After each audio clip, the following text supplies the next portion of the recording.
just to give a kind of the point that I'm coming from, in the hard sciences, the fundamental physics, astronomy, geology, biology, my experience in the last 5 to 10 years is that the real breakthrough thinking and the future is coming from a lot of groups that are either outcasts from academia or purely amateur.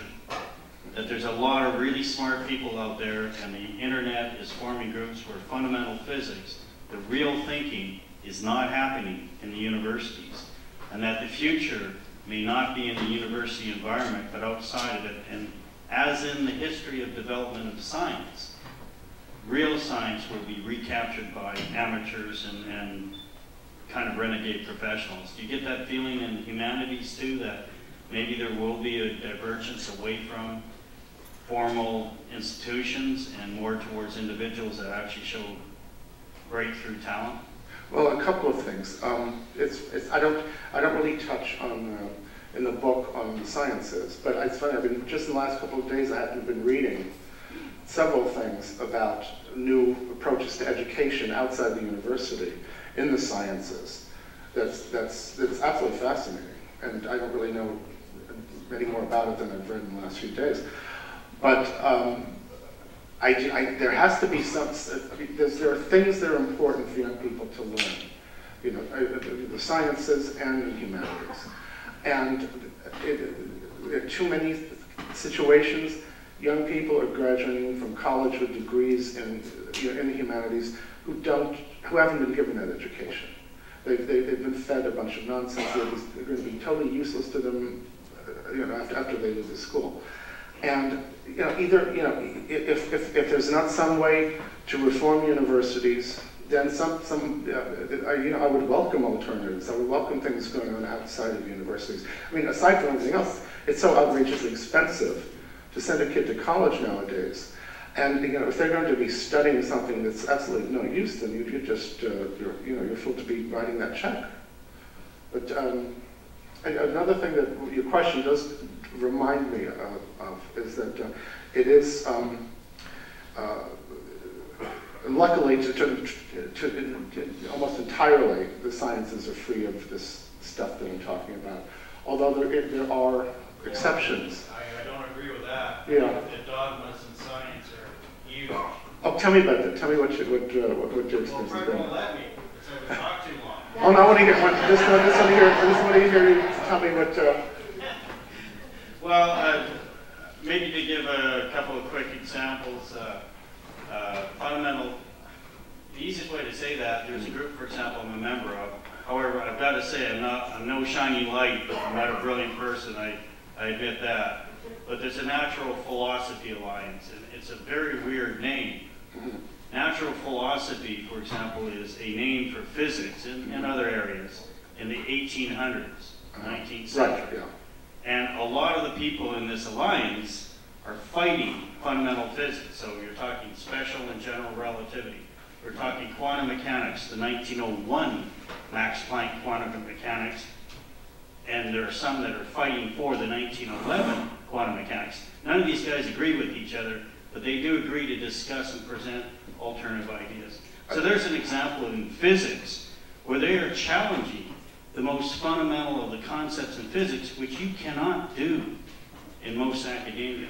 You will really be carved up with that. Are these people who have degrees in physics or have backgrounds in the academy in physics? A lot of the ones that are doing the really heavy-duty work are ex-professors or ex-government researchers, but there are a lot of amateurs that are doing very powerful stuff itself, as well, I should say. So it's kind of a mix. And the reason why I'm saying amateurs is that, wait a minute, some of these scientists who were teaching in university, they weren't teaching in that field. And in science, if you weren't teaching that field, you're not a scientist, unless it's convenient, right? So we are talking about generally people that might have a science and engineering background. You don't have to, but you would often mostly have to do a lot of your own self-study on fairly advanced mathematics in a lot of the areas. So it's a broad group, but for example, in climate science, I had a friend who was going to support his brother and help attack these awful skeptics that were lying about, global warming and wanted to stop us from solving the world's problem. After about a week of reading, he figured out that the entire area of climate science had a lot of problems with it. And then he became a skeptic. So there's an example of somebody with no expertise in the area. Very quickly getting in, he's a strong thinker, which is a lot better than most of the university crowds, and can actually think critically, get to the core of the thing, and identify the problems, which most people can't do. And I'm not one of these strong thinkers myself, but I can see it happen. Thank you, that's interesting. Thanks for your talk today. I'm wondering, these studies have been going on for quite a while, and eventually there's consequences. Yeah. And I wonder if the outrageous statement made by the President of the United States and the Secretary of State after these recent September 11th attacks, that the future doesn't belong to anyone who would slander the prophet, the so-called prophet of Islam, and have the Secretary of State over a coffin tell that fellow's father that they're going to get the guy that made that movie. Is this what's happening? That's It passed in the press without comment, except for Fox News and Sun Network. That's really kind of why I wrote the book, because this is the root of that. You wouldn't hear people, you wouldn't hear a president and a secretary of state saying things like that if it weren't for this sort of stuff. And you wouldn't see millions of people willing to listen to that and not be outraged if it weren't for this stuff. This stuff creates. It's not just something that you can avoid by avoiding universities. I mean, it has seeped out of the universities into the general culture, and that's exactly a perfect example of what the result is. I'm Mr. Bawer. I had a question as well.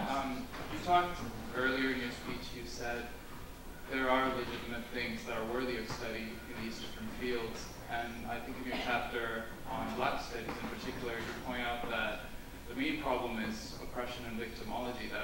You have to look at it through that lens. You talk about how, for instance, Bill Cosby was criticized by other Black elite professors like Gates or Dyson.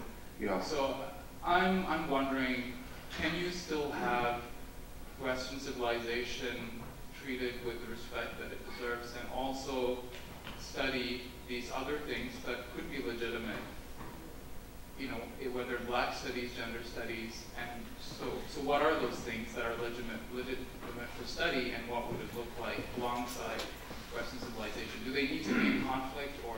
No, not at all. I mean, as Shelby, I talked to Shelby Steele, as you know, if you've already read the book, I talked at great length to Shelby Steele about these things, and he said, what the perfect example is Black American literature. He said the Black American literature is, it's such a rich field that it is equivalent to very many national literatures. And whether you should teach Black American literature separate from non-Black American literature is another question. But there are legitimate, arguable reasons to approach it as a subject, in order to see certain traditions and certain rhetorical traditions and so forth. So yeah, and that's a part of Western civilization, and that's something that could be, a very valuable, course or set of courses to teach. But the way that it's taught all too often is not useful and not helpful, and it doesn't encourage aesthetic appreciation. It doesn't encourage. It's not morally, intellectually, or aesthetically of real value. So my question is about